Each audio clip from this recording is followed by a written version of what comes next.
The clock showed just past midnight. August 23rd, 1939. Technically already the 24th. The photographers had been dismissed. The room was smaller than history remembers it. Stalin himself had raised a glass to Adolf Hitler. Think about that for a moment. The General Secretary of the Soviet Union, the man who had built his entire ideological identity on the destruction of fascism, who had purged his own generals for imagined collaboration with foreign powers, who had sent millions to labor camps for crimes less significant than shaking hands with a German. That man was standing in a Kremlin reception hall, champagne raised, toasting the leader of Nazi Germany. The German diplomats present would later struggle to describe the moment without sounding deranged. Ribbentrop sat across from Molotov. Between them lay two documents. The first the world would read about in the morning papers, a non-aggression pact between the Soviet Union and Nazi Germany. Stunning. Historic. The kind of headline that makes people put down their coffee and read the sentence twice. The second was never meant to leave that room. No preamble, no diplomatic flourishes, just 5 articles written in the clean language of men dividing property. Finland, Estonia, Latvia, Lithuania, Eastern Poland, Bessarabia. Each territory assigned to a sphere of influence with the clinical detachment of a surveyor marking land that did not belong to him. Ribbentrop signed. Molotov signed. The document was folded. For the next 50 years, the Soviet Union would insist this second document did not exist. A forgery. Western propaganda. Every leader from Stalin to Gorbachev held this position. Archives were sealed. Historians who probed too close found their careers shortened, and, in Stalin's time, careers were not the only things that got shortened. But a document ratifying the dismemberment of 8 nations leaves traces in captured German archives, in the testimony of men who were in that room, in the borders redrawn in the weeks that followed, matching with geometric precision the lines described in a document that officially did not exist. 50 years is a long time to maintain a lie. It is also, in the end, not long enough. By the summer of 1939, Europe had been holding its breath for 2 years. Hitler had remade the map without firing a shot. Austria absorbed in 1938. The Sudetenland extracted from Czechoslovakia at Munich, with Britain and France signing off, congratulating themselves on having preserved peace. Then, in March 1939, Germany swallowed the rest of Czechoslovakia entirely. No plebiscite, no negotiation, just tanks moving through Prague streets while the world's democracies issued statements of concern and did nothing. Poland was next. Everyone knew it. The question was not whether Hitler would move, it was whether anyone would stop him. Britain and France had finally drawn a line. In March 1939, they issued a guarantee to Poland. Any attack on Polish sovereignty would mean war. It sounded firm. Whether it was real depended entirely on one factor neither London nor Paris could control: what Moscow would do. The Soviet Union sat at the center of every strategic calculation in Europe that summer. With Soviet support, a German attack on Poland meant a 2-front war, the scenario that had haunted German military planning since the previous century. Without it, Germany's eastern flank was open, and the guarantee to Poland became a promise without teeth. Stalin knew this. He had known it for months. What the Western powers failed to understand or refused to accept was that Stalin was not simply weighing which alliance served Soviet security. He was running an auction. Through the spring and summer of 1939, Soviet negotiators met with British and French military delegations in Moscow in talks that went nowhere with remarkable efficiency. The Soviets demanded the right to move troops through Poland and Romania in the event of a German attack. Poland refused, with some justification given that Soviet troops entering Polish territory had a historical tendency to stay. The talks stalled, then stalled again. Berlin was watching. Hitler needed the East neutralized before he could move west. A two-front war was not a plan, it was a catastrophe, and every German general knew it. As early as spring 1939, German diplomats began quietly signaling Moscow that a deal was possible. The signals were subtle at first, then less subtle. By August, explicit. What Germany could offer Stalin that Britain and France could not was simple. Territory. Actual, immediate, guaranteed territory. Not promises of collective security, not the ambiguous language of multilateral treaties. Land. Specific nations. Defined borders. Half of Poland, the Baltic states, Finland, Bessarabia. Delivered without war, without risk, with German agreement written in ink. For Stalin, the strategic logic was cold and clear. A deal with Hitler bought time. Soviet industry was not ready for a major war. The Red Army was in the middle of a catastrophic reorganization following the purges. Purges that had eliminated 3 of its 5 marshals, 13 of its 15 army commanders, and roughly 35,000 officers at every level of command. The army that would have to fight Germany in 1939 was not the same army that had existed in 1937. It was hollowed out.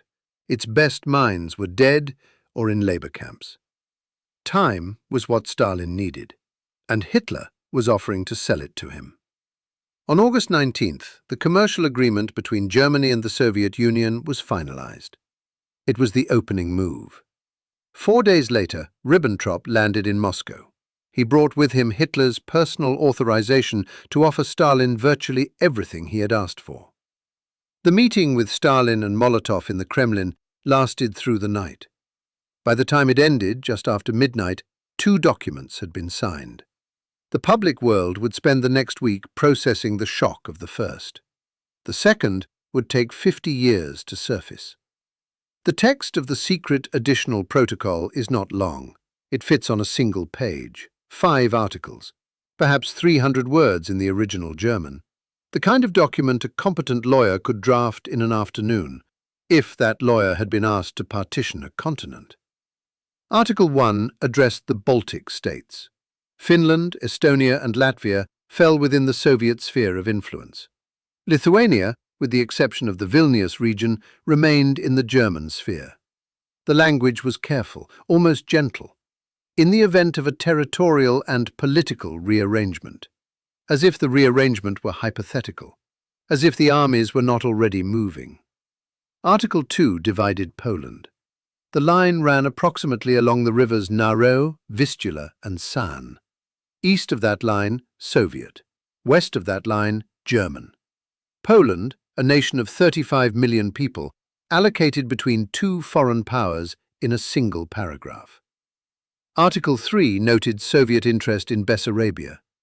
Germany declared its complete political disinterestedness in the region. Another way of saying, take it. That was the document. Clinical, precise, catastrophic. How do you hide something this consequential for 50 years? How do you maintain, across 5 leaders and 3 generations, that a document bearing 2 signatures and reshaping the lives of tens of millions of people simply does not exist? The answer is that you don't hide the document alone. You hide everything around it. You seal the archives. You control the historians. You build an entire alternative version of events so comprehensive, so consistently maintained, that the absence of the document becomes its own kind of evidence. What made the protocol extraordinary was not its content alone. What made it extraordinary was its complete invisibility. The nations being divided had no seat at the table. Their governments received no notification. Their populations would learn what had been decided about them only when the armies arrived. The Finns would find out in November when Soviet forces crossed their border. The Estonians, Latvians, and Lithuanians would find out in June 1940, when Soviet ultimatums arrived demanding the right to station unlimited troops on their soil. Ultimatums that were, in diplomatic terms, indistinguishable from annexation notices. The Poles already knew something was coming. They did not know that their eastern territories had already been assigned, in writing, to someone else. To understand what happened in that Kremlin reception hall, you have to understand what each man in the room actually wanted.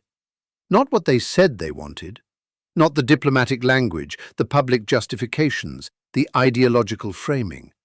What they wanted in the way that governments actually want things, in territory, in time, in the elimination of threats, in the extension of power. There were 4 men who mattered that night. 2 of them signed the document. 2 of them directed everything that led to it. Stalin. By August 1939, Joseph Stalin had been in effective control of the Soviet Union for over a decade. He had collectivized agriculture at the cost of millions of lives. He had industrialized a peasant economy at a pace that broke human beings like raw material. He had then turned on his own state apparatus in the Great Purge, executing, imprisoning, or exiling virtually every senior figure who might conceivably have constituted a rival. The man who sat across from Ribbentrop that night was not an ideologue in any straightforward sense.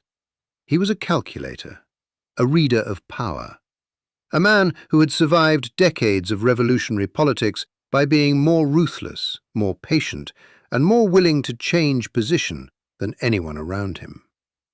What Stalin wanted was specific and sequential. First, time.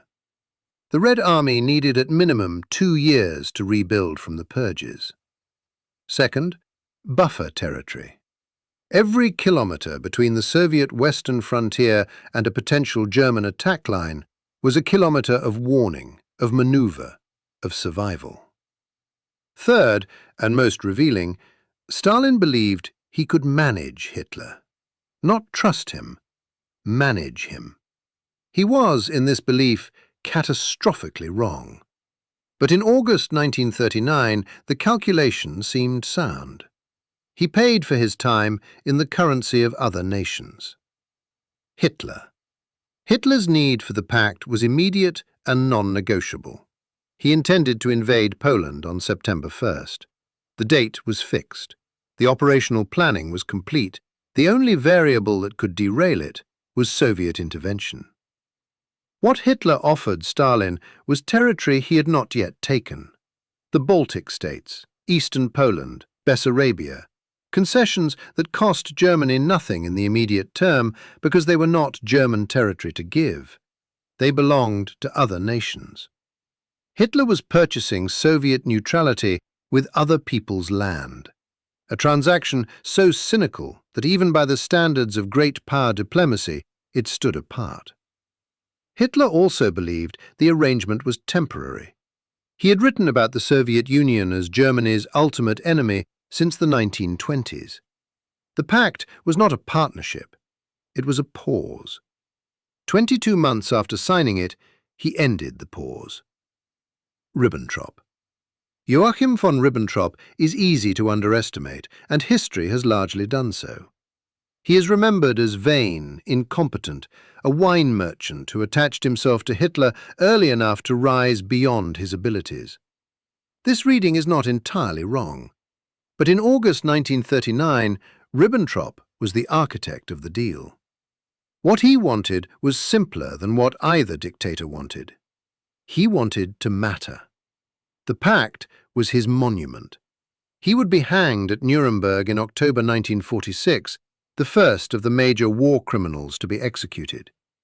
In his final statement, he expressed hope for understanding between East and West. He did not mention the protocol. Molotov. Vyacheslav Molotov had been Ribbentrop's counterpart across the table and would remain for decades afterward the last surviving witness to what had been agreed in that room. He outlived Stalin. He outlived Ribbentrop by 40 years. He outlived the Soviet Union itself, dying in 1986 at the age of 96. 3 years before the Congress of People's Deputies officially acknowledged that the protocol existed. In interviews conducted in his old age, Molotov discussed nearly every aspect of Soviet foreign policy with relative candor. On the secret protocol, he did not waver. The document was a fabrication, a Western forgery. He said this in the 1970s. He said it in the early 1980s. He was still saying it when he died. He died in 1986, 3 years before the Soviet government was forced to admit he had been lying. Ribbentrop's plane had landed at Kodinskoye airfield at noon. The Soviet military band played Deutschland über alles. Swastika flags hung alongside hammer and sickle banners, flags borrowed, according to some accounts, from a film studio where they had been used as props in Soviet anti-fascist propaganda films. The irony was too precise to have been accidental. The first meeting began at 3:30 in the afternoon. Stalin was present from the start. Unusual. That Stalin placed himself at the table from the opening minutes signaled how much he wanted this deal, and how little he trusted anyone else to close it. The discussions were businesslike, no ideological friction. What remained was pure transaction, territory, guarantees, timelines. Then came the maps.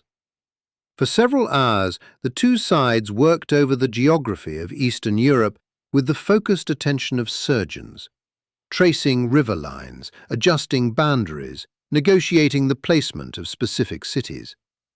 Poland was divided along the Narew, Vistula and San rivers. Lithuania was transferred in a second secret protocol signed 5 weeks later to the Soviet sphere. The protocol was a living document. It was amended before the ink was dry. The signing took place just after midnight. Ribbentrop signed first, then Molotov. Stalin witnessed but did not sign, maintaining the fiction that this was a transaction between foreign ministers rather than between heads of state. Then Stalin called for champagne. No photographs were taken of the second document. When Ribbentrop's plane lifted off in the early hours of August 24th, he carried the German copy of the secret protocol in a diplomatic pouch. He also carried, by his own later account, a sense of personal triumph so complete it bordered on euphoria. He had 22 months before that triumph would detonate. What happened to the documents after that night followed two entirely different trajectories. The German copy travelled to Berlin, filed, classified, maintained with the rigorous archival discipline of a bureaucracy that kept records of everything, including records it would later desperately wish it had destroyed.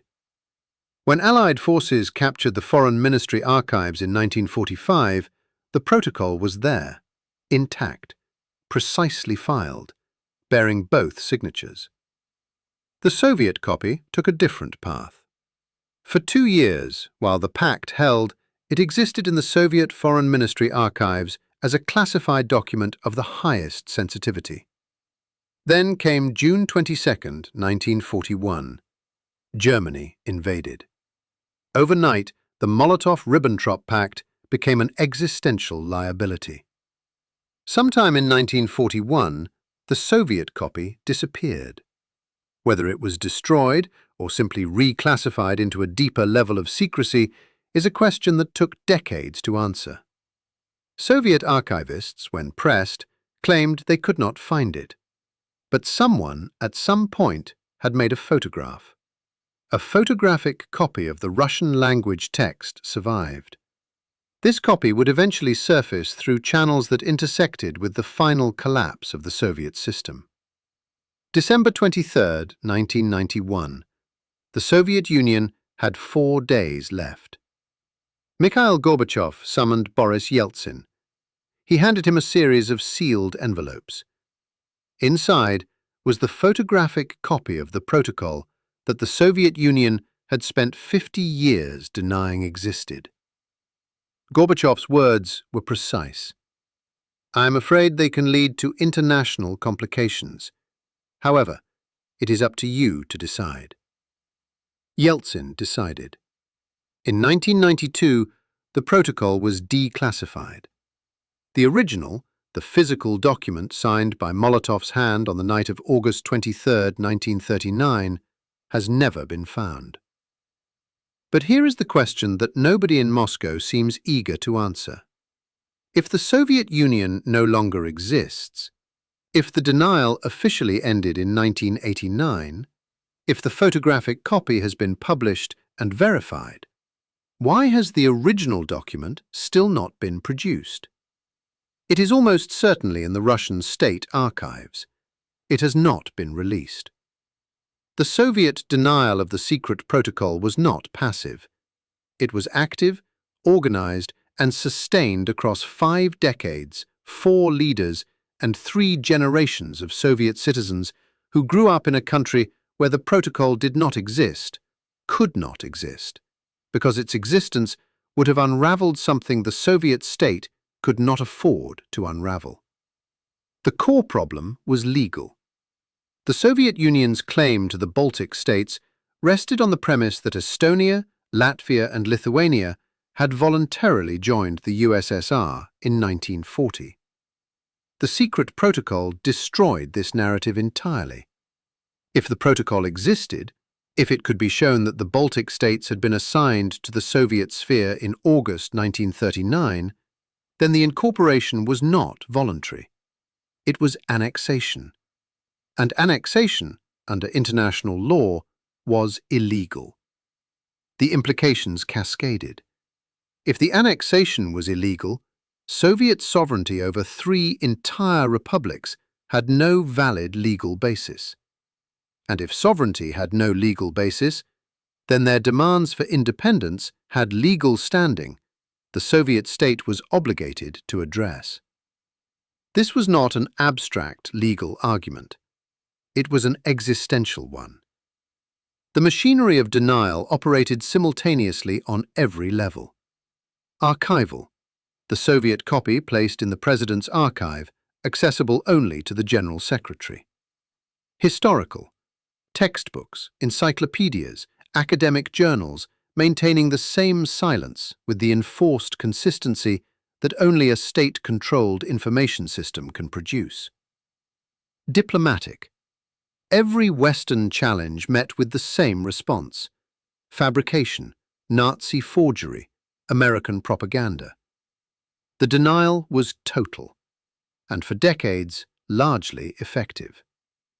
What broke it was not a historian, not a court, not a foreign government. It was 2 million people holding hands. August 23, 1987. The 48th anniversary of the Pact's signing. In all 3 Baltic capitals, crowds gathered to mark the anniversary, not to celebrate, to demand acknowledgement. Open, public, organized protests in Soviet territory, explicitly challenging the official narrative of voluntary incorporation. The following year, the crowds were larger. Baltic intellectuals began publishing open letters. The pressure that the Gorbachev government committed publicly to glasnost found increasingly difficult to deflect. On August 23, 1989, the 50th anniversary, approximately 2 million people formed a human chain stretching across all 3 Baltic republics, from Tallinn in Estonia through Riga in Latvia to Vilnius in Lithuania. 600 kilometers of linked hands stretching across fields, through city centers, over bridges, past the graves of people deported by the occupation that the protocol had made possible. They called it the Baltic Way. 2 million people, 1 line, 600 kilometers, standing on the anniversary of a document that officially did not exist to prove that they knew it did. It was the largest political demonstration in Soviet history. 4 months later, Gorbachev's commission completed its investigation. The conclusion was unambiguous. The secret protocol had existed. It had been signed. It had been implemented. It had been concealed. Molotov had been dead for 3 years. He never heard it. The secret protocol was in force for 22 months. In those 22 months, it reshaped the map of Europe more thoroughly than any single document since the Treaty of Versailles. It enabled the invasion of Poland. It facilitated the annexation of 3 independent nations. It gave cover to the Soviet attack on Finland, the occupation of Bessarabia, the absorption of territories that had been sovereign states with functioning governments and seats at the League of Nations. The most immediate consequence was human. In the spring of 1940, Stalin signed Order No. 794/B. It authorized the execution of approximately 22,000 Polish citizens, officers, intellectuals, police, held in Soviet captivity. They were shot, primarily at Katyn Forest near Smolensk, over a period of weeks. Their bodies were buried in mass graves. The Soviet Union blamed the massacre on the Nazis until 1990, when Gorbachev finally acknowledged Soviet responsibility. Katyn was a direct consequence of the secret protocol. The document signed in a Kremlin reception hall on a night in August 1939 is traceable in an unbroken line of causation to 22,000 men shot in the back of the head in a forest. In the Baltic states, the consequences played out across 5 decades. In June 1941, in a single week, approximately 35,000 people were deported to Siberia and Central Asia. A second wave in 1949 removed another 90,000. Teachers, lawyers, farmers, entire families loaded onto cattle cars with hours of notice. When the Baltic states declared independence in 1990 and 1991, they did so explicitly on the legal argument that the secret protocol had been illegally imposed, that their annexation had never been voluntary, never been legitimate, and that their pre-war legal status had never truly been extinguished. They were right. The international community, by recognizing their independence, implicitly agreed. Molotov signed the protocol on the night of August 23, 1939. He died on November 8, 1986, at the age of 96, having never acknowledged that the document existed. Ribbentrop signed it in the same room on the same night. He was hanged at Nuremberg on October 16, 1946. Stalin, who witnessed the signing and raised a glass to celebrate it, died on March 5, 1953. The nations whose fates were decided that night are still here. Some of them are members of NATO. Some of them are members of the European Union. Some of them have spent the decades since their independence building the institutions and alliances that might ensure no future agreement, in no future room, can erase them again. But one question remains open. The original secret additional protocol has never been found. The photographic copy can be read today. Historians have verified it. No serious scholar disputes its authenticity. But the physical document, the page that Molotov and Ribbentrop signed while Stalin watched, the page that partitioned 8 nations in 5 articles and 300 words, that page has not been produced. It is almost certainly in the Russian state archives. A government that is genuinely reckoned with a historical crime produces the evidence. It opens the files. It does not leave the original document, the one bearing the actual signatures, the one that could settle every remaining legal and historical question, sitting in a classified folder that no independent scholar has been permitted to examine. 50 years of denial ended in 1989. The archive that could complete the accounting remains in significant part closed. The nations erased by that document rebuilt themselves. They joined alliances, they wrote constitutions, they buried their deported dead and named streets after them. The men who signed the protocol are gone. The state that ordered its concealment no longer exists. The borders it drew have been redrawn, contested, partially undone. What remains is a single missing page. And the question of who still does not want it found